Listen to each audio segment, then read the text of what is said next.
Niklas Anzinger is the founder and general partner of Infinita, a VC fund that invests in founders overcoming regulatory bottlenecks through network states and startup cities.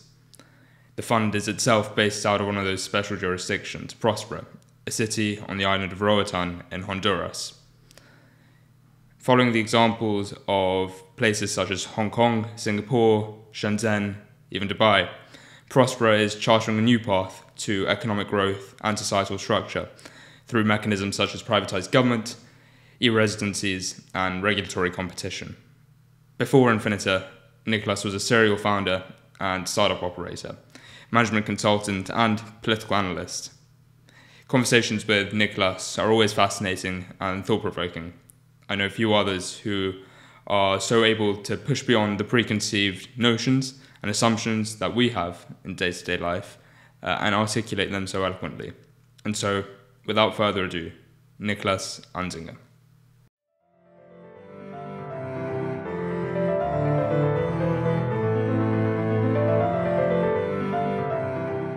What's fundamentally wrong with government regulation and lawmaking today?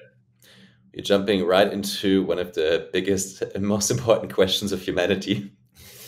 If I would try to answer it briefly, the problem with it is that it's done in a monopolistic way. Right, so monopolies means there's only one supplier of the good, right? But everyone needs it, right? So we don't have monopolies on cars, we don't have monopolies on food and groceries, we don't have monopolies on like personal computing and laptops. And that's good because through competition we get better products. Just Econ 101 teaches us that when you have a monopoly provider, they can overcharge, they can deliver a less good product. It doesn't matter to them because it doesn't have any impact on them, right? So you still have to buy the product. That's why you see long waiting lines, mostly when it comes to government services, going like to ministries to get like stamps or passports and things like that. They're also the least technologized, right? Just because it doesn't matter. You can't just go to a different provider that easily. And it's the same problem with government regulation, right? It's no different from any other ordinary product, right? Regulations are useful. They are a contract basically that coordinate between different parties, right? So there are a large number of market participants, and if they know that others abide by certain rules, that's good for them. But they're done in a monopolistic way, right? So they get updated not very often, if at all, and they have bugs and mistakes in them that cost a lot of people access to markets, or that makes it hard for them to operate in certain ways. But it doesn't matter for the provider of regulations of like government agencies or ministries, just because their customers can't go anywhere else. And that's why we get very bad regulations that don't make us safer and that end up blocking a lot of innovation, which is, in my view, the biggest problem about the way we do regulation today. And so small government ideas are, whether for right or wrong, usually considered to be on the right of the aisle, which is shared with a more traditional conservatism, which that line of thought may say, we've got institutions in place and we should work to preserve those. It's harder to create things than to destroy them, and we should really, work with what we've got and reform rather than sort of create anew. What would you say to that? Not criticism, but that line of thought. I mean, these are two big ideologies, and they have some core to them that is fundamentally correct, right? So you should be careful with what you dismantle and what you replace it with. You shouldn't just say, I'm going to do it completely differently and to create it all from scratch. That's not a good way of doing things because there's so much you don't know, right? So working with proven methods and copying from others and selectively innovate in just key areas is the right way to go for startups and for institutional change. Right. And at the same time, I'm not even sure that it's much of a conservative thing to start or be small. Right. So there's a large history of, left wing or communistic communes and things like that. There's a large history of left wing anarchism and of like small scale cooperatives. So I don't think the big versus small thing is very salient or has that much to do with any one or the other political ideology.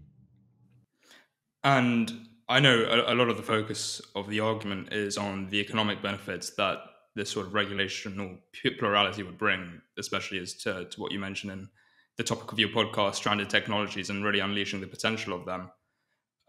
But are there ethical considerations when you're going about, this new way of the way we think about regulation? Is there ethical considerations that are perhaps dragging us down at the moment with our current state of regulatory monopoly, which you're thinking about? Yeah, of course, there are ethical considerations. The ethics are arguably the most important thing of it all, right? So ethics are the question, what should we do? What's the right thing? And that's a very difficult question. So I do think there are many things right now in the status quo that are fundamentally unethical, that are deeply flawed. But it doesn't mean just by doing it different or just by doing the opposite, you're automatically doing the ethical thing, right? So there are things that we don't do right now that are unethical, and we shouldn't do them. And there are things that are unethical that we do right now that we shouldn't do, and we should do the ethical thing. I assume a key part of that ethical argument then for regulatory plurality would be freedom to choose, both for consumers and for businesses. Would you agree with that? Yeah, there's basically two strands of arguments or strategies that I usually go. One is the philosophical one, and the other one is the economic efficiency one, right? So for the philosophical one, you could look at the work of like Jessica Flanagan or of Michael Huemer, right? So they basically come from, hey, if we take personal choice seriously, like my body, my choice, then there's a lot wrong with the way we do things right now. We don't allow people access to certain drugs before they're like approved. And there's a great movie, it's called Dallas Buyers Club with Matthew McConaughey, that makes that very visceral, right? So that the FDA was actually withholding life-saving drugs from HIV patients that were available and saving lives in other countries.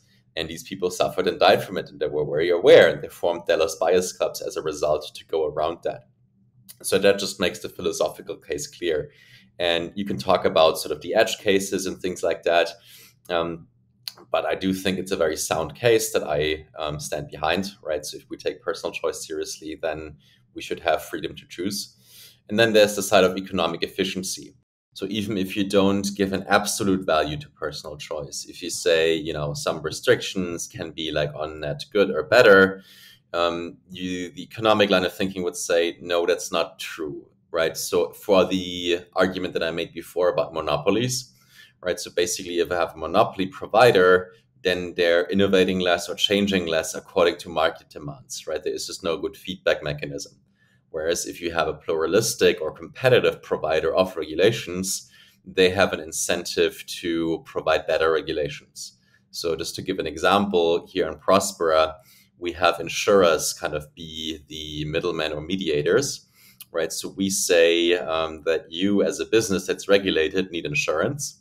So the insurance has the incentive, they don't want you to mess up, right? So they don't give you a regulation that is, that would lead you to mess things up. But at the same time, they also don't want you to not be able to do business. So insurers have the best incentive to develop good regulations. Right. And even if one insurance and a set of businesses or market gets it wrong, then another one can come and propose a better regulation and see that it survives the market test. And while we're still lingering on the philosophical frame of mind, let me put forth one more point to you. When I was doing some research for this conversation, I was rewatching a clip from Milton Friedman, and he had the quote, humans should have the freedom to sin, because without sin, there isn't any virtue.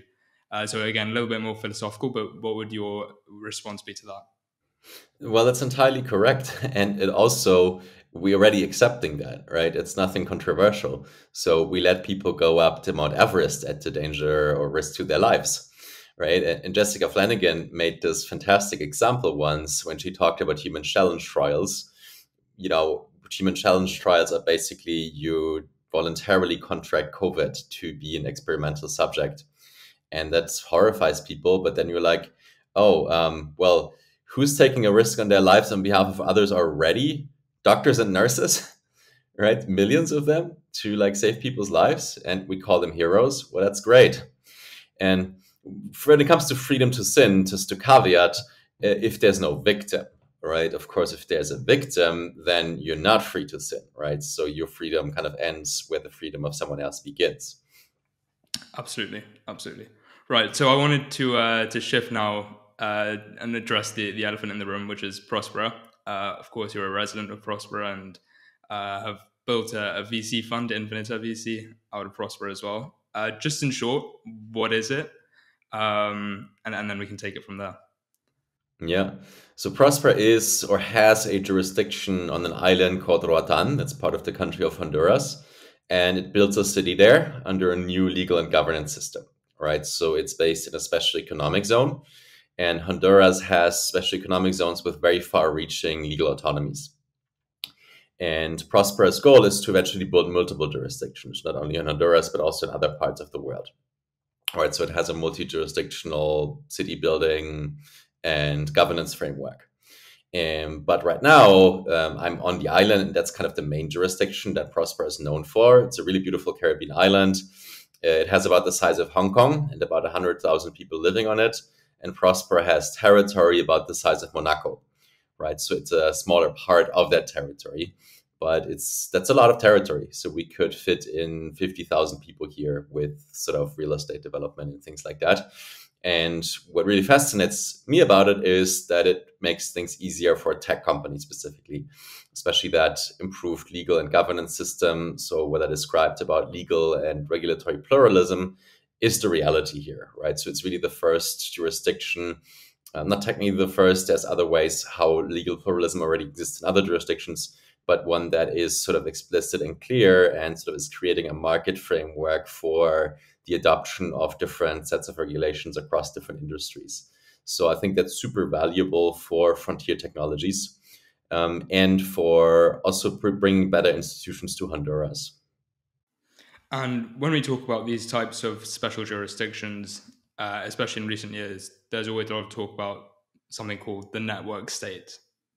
What is that, and how does that relate to what's going on at Próspera? Yeah, so the network state is a book and a concept by Balaji Srinivasan, former CTO of Coinbase, A16Z partner. And his idea is to have kind of a new form of governance or a new form of a nation or a society, right? So he was looking at past attempts to start new societies, kind of to compete with existing jurisdictions. And he looked at things like chief steading or like micronations or charter cities and things like that. And he was thinking, well, it's too hard to start these new societies. Now we have the internet, right? And with the internet, it's much easier for a highly aligned group of people to find each other and to develop kind of a sense of urgency, a moral innovation, and a mission to change something in the real world. And you can use that sort of cloud-based community to crowdfund territory in the real world and eventually gain diplomatic recognition. That's the idea behind the network states and sort of ideally sort of bringing more competitive startup societies to the starting line to provide better alternatives to jurisdictions in ways on the margin, right? So you're not literally starting new countries. You're doing something, you can do something in a very limited and focused way on like a moral innovation. So for example, a very fitness friendly place or a place where it's easier to do medical experiments or a place that's focused on like hardware development or something like that. So that's in a nutshell Balaji Srinivasan's idea. And Próspera is certainly, if you follow the train of thought, the most advanced of its kind, right? So Balaji doesn't talk that much about it in public, although he knows about us and he knows everyone who's involved, which to me is a bit surprising. So, and I have a bit of my quibbles with some of the things that he's saying, but overall, it's a huge net positive for a movement that existed prior to the network state. And it's bringing a lot of attention from like crypto and tech affine communities to that space, right? So one manifestation of that was a 2-month-long pop-up village in Montenegro by Vitalik Buterin called Zuzalu. So Vitalik read Balaji Srinivasan's book and he said, well, I have a highly aligned online community with Ethereum.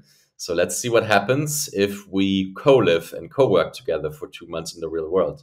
And I think it was a major social innovation in this space that other players are going to replicate. I'm myself going to replicate it together with a group called VitaDAO, which is coming from the longevity biotech space. And we're going to do like a 2-month-long camp in Próspera that's called Italia. Amazing, amazing. And I know it may have been before your time, but are you aware of the difficulties or challenges that the initial founders of Próspera had when talking this over with the Honduran government? Are you aware of what that process was like, even at the top level? Yeah, sure. I mean, it was a very long process. The founders of Próspera have been in this space for a very long time. And the first discussions about that new legal framework started in 2009. And it took until like 2013 to the adoption of the legal framework, until 2017 when the first 3 ZAs were adopted. And then the first 2-3 years of groundwork to be actually open for business. So you need to take a very long-term view, and it was very hard for the founders to get it started to where it is now, which was part of the reason, although Próspera is the most successful and the most 0-1 case in that industry, but it was also something that compelled Balaji to say, hey, maybe there's like an easier way or a way to bring more startups to the starting line, because the entrepreneurs behind Próspera, they had a lot of experience and are just pretty iconic entrepreneurs. So isn't there a way to make it easier for more entrepreneurs to start something like that? Right. I'll put this deliberately naively, but do we not already have a competing set of jurisdictions on the global scale with different countries and different laws and different regulations from geography to geography? And I guess the way that reveals itself is the way people vote with their feet, and of course, predominantly people moving to the West and to the US. Is that not some sort of scale of what you were talking about? Yeah, but way too little, right? So the switching costs are very high, right? It costs you a lot to move from one to the other place. Countries like the United States have double taxation or exit taxes, right? So they don't want you to do that. They want to have you where you are. It's typically affordable for wealthy people, right? So you can imagine going to places like Monaco or Dubai or Singapore or something like that. But the ones that need it most are actually poorer people. So there's hundreds of millions, maybe billions of people that would move to another place for more opportunity. So think of going from like Haiti to the United States, where you could, 20x your wealth and your income and live a better life. So I think that's really the big case for more jurisdictions like that, is just to provide more opportunity and upgrade the institutions of the developing world, right? And sort of allow, billions of people a better life. And I think the most damaging regulation in the world isn't like on the frontier tech side necessarily, it's immigration restrictions, right? So it's the inability or being trapped due to nothing but sort of what the passport you were born with, which is a great tragedy that the competitive governance space can hopefully solve. That was actually going to be my follow-up question. So in the interim between when these special jurisdictions and startup cities are really taking a foothold, is there scope and what is the scope for reform on the immigration side of things within our current setup of nation states? Yeah, I'm not very optimistic when it comes to reform of existing nation states when it comes to immigration specifically, because immigration is something that's very unpopular, right? So people have an inherent anti-foreign bias, right? So even a nation like the United States, which was built by immigrants, got just successively worse for immigrants. Right? It was even until the 1970s that you could easily immigrate, even though there were formal restrictions in place. And it wasn't until like the 80s and early 90s that immigration restrictions got really, really severe. Before that, Mexicans went in and out to work on farms, and then they went back to their home villages seasonally. And then the immigration restrictions came in place, and that just created illegal immigration in the first place, because it was just increased the cost and the risk for these people to go between sort of across the border. So there was kind of a progressively worsening of immigration restrictions over time, with really and I'm not optimistic that that can change, other than for very wealthy people in some places, right? So there's very few people who are making the principled argument for it's actually really helpful or can upgrade poorer people, right? So there's a fantastic video by the STZ Alliance and my friend Davis Clute, who said, well, what if you have a profit motive as a new jurisdiction where you're actually benefiting from new people coming, right? As a politician, you don't benefit, right? So you just get a lot of the backlash of people who purport to really care and to be really offended by immigrants coming. So what if, you forget that and you would actually let people actually vote with their wallet? So yeah. And let me play devil's advocate again for a moment. You may be aware often places like Próspera receive the caricature or characterization that places like this with really liberal regulation are like the Wild West, free for all, and it's almost too radical for people to capture and to imagine within themselves, and that it contends with things like tradition, social stability. What would you say to that? The thing is, if you're from Honduras, there's very low barriers to switching, right? It's just over a flight over on the other side in what's considered kind of the jewel of Honduras.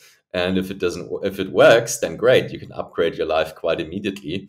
And if it doesn't work, you can just go back to where you came from, right? So it's really just an optionality that right now about 1,000 people use, right? Which is not like that. It's like very big right now. It's very small, and if it works, that's fantastic. That is gonna mean like more than a 10x. It could be a 1,000x improvement for many people, right? And if it doesn't work, then nothing changes, and the people who don't want anything to change in their lives, they have like a whole world to live in where things don't change.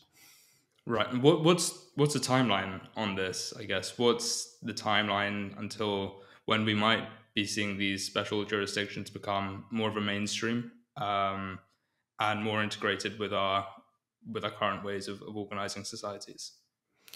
Yeah, I mean, in a way, they already are, right? So, I mean, if you look at like Dubai, for example, if you look at Shenzhen, China, so China got rich through special economic zones. It's just a story that's not that well known, right? They looked at Hong Kong and they were like, let's try it here. And Shenzhen went just from a poor fishing village into like a hardware and manufacturing center of the world in a short amount of time. So they just said, let's do more of this. And there's like tens, thousands of special economic zones around the world, is because otherwise it's often hard to do business and things like exports and manufacturing and things like that. So the Honduran zones were really pushing the boundaries further than other zones in terms of you can even do like your own new legal system and residency and things like that.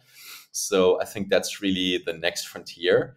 And a lot is, if we succeed in Próspera, which the chances are very good that we are, I'm on the ground here, and I see the strength of the team and the adoption of like local Hondurans and Hondurans from the mainland. It's just a product that resonates. 80% of the people here are Honduran, right? So we're not importing like wealthy foreigners or something like that. And I just see the appeal of the product and how it works on the ground. And if we succeed, I think we can establish that, and we already have the ears of many governments actually around the world, right? Because special economic zones benefit the government as well, and it's typically on uninhabited land. So it doesn't offend any of the entrenched interests, and it gives you, as a government, additional tax revenue, and that makes you look good in front of the population, and it just helps people succeed. So I think it's a very elegant model that's really a win-win-win for every party. And if we prove that sort of Próspera works, that makes it easier to get deals with governments around the world. So that's right now not really a bottleneck. So there's many governments who want that. The bigger bottleneck is actually entrepreneurs who kind of have the skills and the training to do it, which is kind of part of my work, what I'm trying to do, to get more entrepreneurs involved in this space, just to get them to see and use these opportunities. I was actually gonna ask you a little bit about that towards the end of the interview, but let's do it now. So obviously you're doing a lot of work at Infinita, partly to really unleash the potential of those stranded technologies. What's your mission in your own words, and I say that because we're at a time at the moment where VCs, traditional VCs, are perhaps performing poorly compared to, for example, index funds on the long term. And many people put that down to a shortage of entrepreneurial talent and entrepreneurial ideas. And of course, a natural reason for that could be regulation. So, just how important is it to enable more entrepreneurial activity and really give space to good ideas? Yeah, I think it's enormously important, right? So if you look at history, and especially the history of technology and innovation and how we got airplanes, how we got pharmaceutical goods, and how we got like the agricultural and green revolution, which like saved upwards to like a billions of people's lives, it was all through entrepreneurs, right? And they weren't all VC funded, but somewhere, and especially the technology industry in the last like 50 or 60 years and the VC model have really sort of led to a very established playbook and growth model, coupled with things like Y Combinator, that were making this kind of playbook accessible for a larger number of founders, especially around the world. So I think that's sort of developing that playbook was very concentrated in Silicon Valley. But what we're now experiencing is kind of a decentralization of innovation, right? So much of those kinds of playbooks are available online, right? They're virtual, they're digital layer, the kind of tools you need, such as, Delaware Incorporation, or safe notes and, bank account access is increasingly available for a larger number of people around the world, even though still hard in some places due to local regulations. But it's kind of part of what I see as my mission as a young VC, and sort of bringing some of the tools and playbooks that were in Silicon Valley and globalizing them, making them more accessible all over the world. I'm part of a company or a program called VC Lab. It was founded by Adeo Ressi, the founder of the Founder Institute, whose explicit mission is that to kind of bring ethical venture capital to the rest of the world, to Latin America, to Africa, to Asia, to places that lack access to these kind of financing instruments. And I just see that it makes a big difference in places like Honduras. So there is many really great entrepreneurs, right? So talent is roughly equally distributed anywhere around the world. But right now, they just are in a very predatory financing environment where there's big banks that want to buy them out early and want to buy majority shares. And there is this very bad investors that want to take advantage of you and give you deals that are not setting you up for success as a founder. So I do strongly believe in the venture capital model, in an ethical version of it that is founder centric.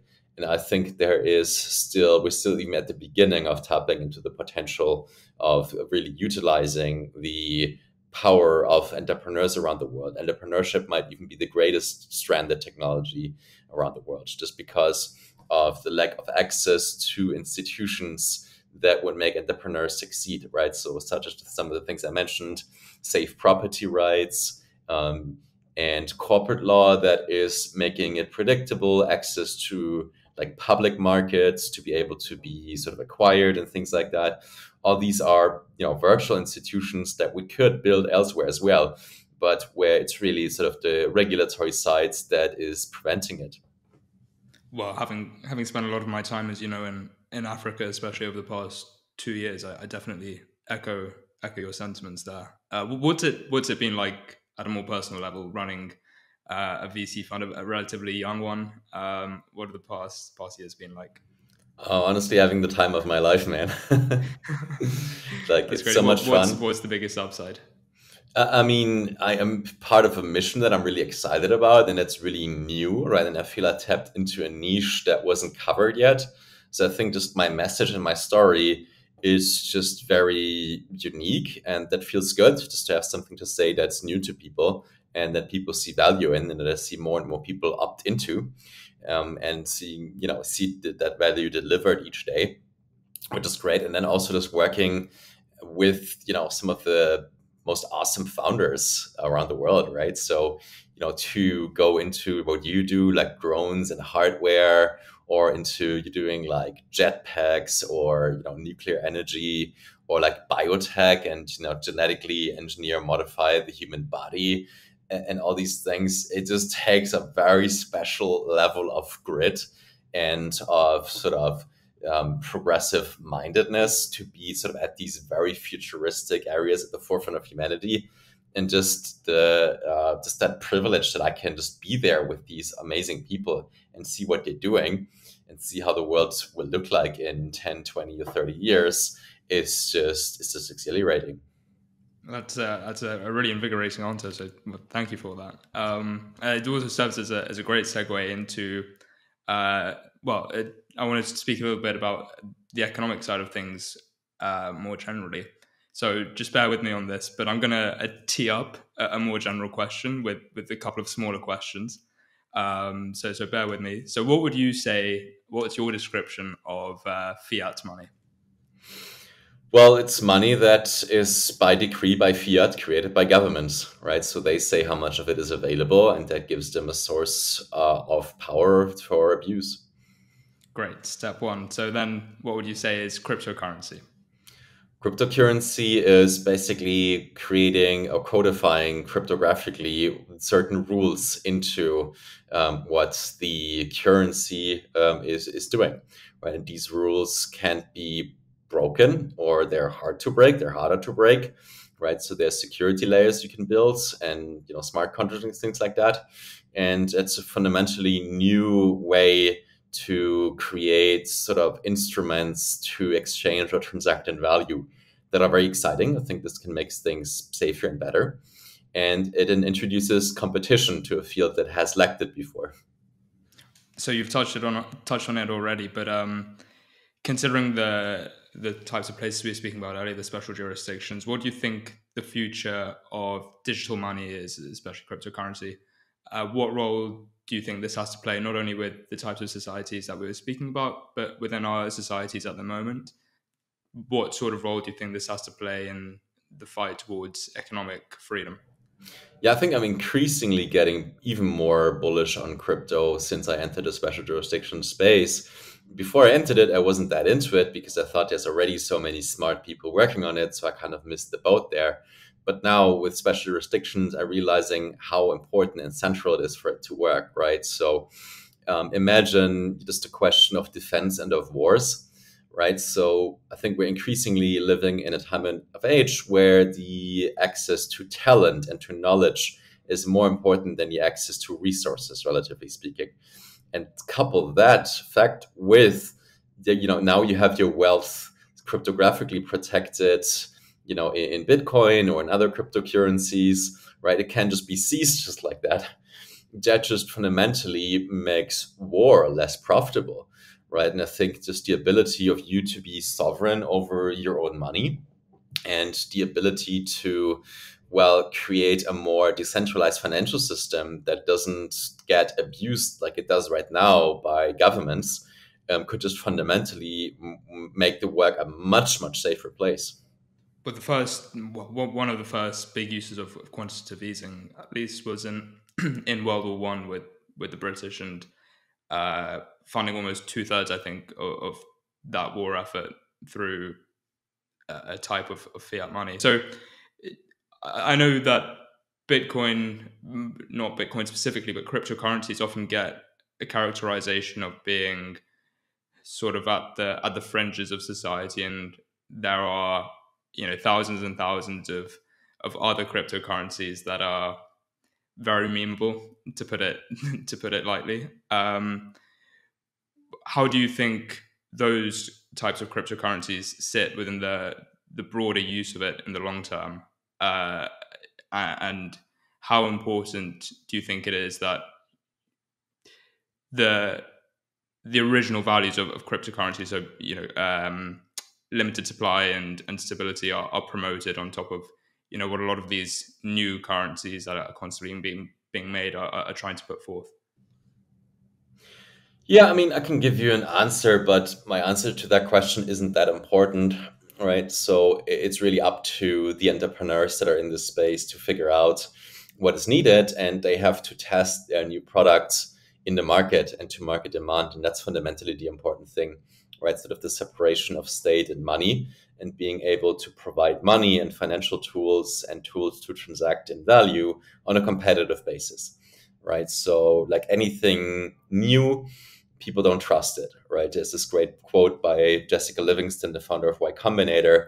People like the idea of innovation in the abstract, but if you present them with something specific that's actually new, then they don't like it because they don't know it, and what they don't know, they don't trust. So of course they're looking at cryptocurrencies like through a magnifying glass, and there's all the scams and all this bad stuff. But you're not realizing just the massive scams that are happening by governments and by fiat money throughout history, some of which you mentioned, which is just monstrous in comparison. So just the ability now of entrepreneurs to freely start new cryptocurrencies, start building new and different financial tools, that's the really key and core to the innovation, rather than saying it's like the one thing only that we need, like Bitcoin. And I love Bitcoin, right? So I do think there is a big argument to be made about the brand salience of it, especially. And I also think it's good that that there's a community that says we're gonna just fall behind and protect that one thing, because that's the most important thing to get right. That's good that it exists. And at the same time, I also think it's good that there's a community that exists in like other currencies and like Ethereum and Solana and anyone that's new that's saying, hey, there are some weaknesses and there are sort of other different things that we need to build. So let's, stay innovative. Let's keep building new things. And it's ultimately up to the market and to other people to decide whether they want to adopt it and whether they need it. I'm going to copy and paste the same question I asked you on immigration here and ask you what scope you see for government in revolutionizing the current system of fiat money that we have today. It seems every day that we're drifting further and further into national debt. Inflation, of course, is a very topical issue at the moment, as it often is. Are you as pessimistic about reforms to our financial systems as you are to our immigration laws? I'm actually slightly less pessimistic there. So I do think there is, because it's very easy for governments to just say, all right, we accept Bitcoin as legal tender, or we just allow these currencies. The thing is, they don't have to do anything for it, right? They just have to say, all right, we're backing off, we're letting people freely transact in this. And cryptocurrencies, I do think, are not as unpopular as like foreigners or immigration, at least in the mind or the imagination, right? And just much less visible for people, right? So it's just people do something on their phones or transact in something, which also has some kind of appeal, right? So I do think it's just much easier to convince people of something like that. Rather than sort of people have this irrational fear of like the other or the foreigner, and especially if they like see a person that looks or speaks different, just creating a more risk reaction. Maybe that's not even entirely true. I think that's even that is exaggerated, but it can be more easily exploited by governments, let's put it this way. So I do think when it comes to the adoption of cryptocurrencies, I do think we'll see more and more governments that will accept it, and that has the potential to just accelerate the adoption of cryptocurrencies and of Bitcoin, just because it's easy for them and they can benefit from it, right? So whenever there's a technological shift in history, like there's always governments who block it and others or powers that embrace it. And, the ones that embrace it just can have a much longer run on the benefits that they have accumulated over time, and they can sort of benefit from that new technology, and that's already happening. And where do you see, well, I say where do you see, but it's already taken quite a significant foothold. But what do you envision the role of cryptocurrencies are for developing countries with volatile national currencies? I think that's where it's most needed, right? And where it's most valuable, right? So I think that's also where it has the largest adoption. So I think places like Nigeria or Vietnam or Argentina or Ukraine are seeing the greatest adoption, just because they are just much more aware of the abuses that their government is doing, because many families have lost their life savings twice over the course of their life. So there's just a much more obvious use case, which I also think should be a good call to action for entrepreneurs to really go to these places where it's most needed, right? Sort of instead, and then being a bit mean or facetious here, but instead being like in Soho House in New York and bragging about their latest crypto or NFT or whatever, just go to where it adds the most value, where it's most needed, which is certainly in developing countries. I couldn't agree more. Couldn't agree more. Right. So, penultimate question. I mentioned earlier your podcast, Stranded Technologies podcast, which I would encourage everyone to have a look at and listen to. You've obviously had several conversations there about different technologies and how they relate to regulation. If you were to pick out one or two that are perhaps the most pressing or important for human progress today, I'm putting you on the spot a little bit, but what would they be? I mean, I already mentioned one, immigration, but that's the hardest to solve for sure. One that's more obvious and probably more easy to solve is nuclear power and energy in general for that matter. So it's a fantastic, super cheap, super clean technology that has become so expensive, mainly because it's become so overregulated. Right. So, and I think there's massive potential of it to scale or to reach broader adoption. Potentially with breakthroughs in fusion, we get even a clean slate to start over again with regulation, which is again a chance then for, with better branding, to be like a penultimate source of cheap and affordable energy. So that's really an important one to get right because it's a foundational layer of all other technologies. Right. So it's harder to make progress in like batteries and nanotechnology, in sort of all sorts of other things without sort of abundant and cheap and clean energy, right? So I think that's the most important one to get right. And actually, probably biased by the conversations before, but the more I think about sort of how sort of the Bitcoin standard and cryptocurrencies sort of replacing or being insurance against the abuse by governments, the more I think it could be one of the most important things in the world as well, just in terms of what I mentioned before, that it could like reduce wars, right? Just to pick up on what you were saying about nuclear, of course, one of the biggest reasons for the overregulation is the emotional response to nuclear disasters.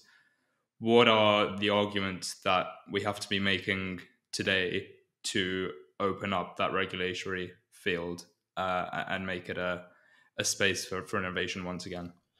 Yeah, I think with existing nuclear, which is in a way the most efficient and easiest solution because it's already there, it's already proven, I think special economic zones or just existing jurisdictions that have a lot to gain from it, right? So I had Brett Kugelmass on my podcast, episode 35, which is a really emblematic episode of Stranded Technologies that gets you a really good sense of what it's all about. So he's talking to like Romania and Poland as new adopters of existing nuclear. And when it comes to, and so it's something that you can do on multiple fronts. That's one. And the other one, I think there's potential of just doing a different design, right? So something like what Oklo is doing. So it just looks extremely beautiful, like a Norwegian glamping tent or something like that. And they just also sell, it has a fundamentally different design, which makes it just inherently safe, right? Sort of through like metal fuel or something like that. To which you could argue existing nuclear reactors are already safe, like light water reactors. But at least it gives it a different look, right? So it gives you a new chance at setting the narrative from the beginning. It's something that is very nice, very superficial, very benign, as compared to sort of these large, ugly cooling towers that are just big, right? And seem threatening.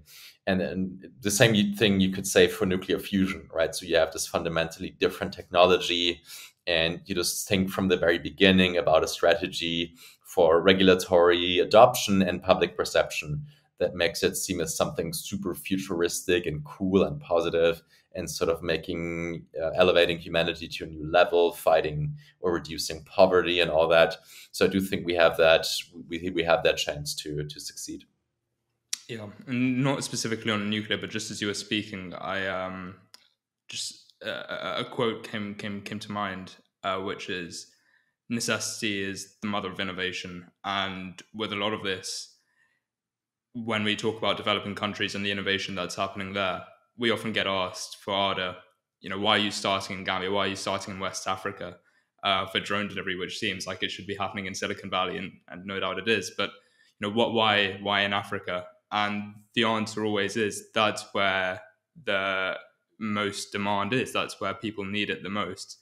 And that's where we have the biggest incentive to make this work. And so perhaps not with nuclear again because of the capital intensiveness, but certainly with a lot of these technology. We're really seeing at the moment as well the developing world be the cradle to a lot of these technologies, and I think that's really exciting. Just on a I broader level. applaud you, and I think way too few entrepreneurs are doing that, but more should, because again, that's really where you have much more urgency and necessity for what you're building, and you and it's just wonderful to be part of something or of a place that is growing, as opposed to sort of it's just so established. It has all these rules that you didn't agree to, and it just has all these like incumbent players that are sort of seeing you as a threat. So I just think going to developing countries and going to different places should be sort of much more normalized for entrepreneurs. Absolutely, absolutely. And just as a parting thought, something I ask all the guests is, what adventure are you on? Well, I'm the adventure of expanding the frontiers of human civilization. Perfect. Short and sweet. Niklas, it's been a pleasure. Thank you a lot for the conversation, and a lot to take away. That was very dense, but incredibly insightful. So thank you. Awesome to be on, Shub.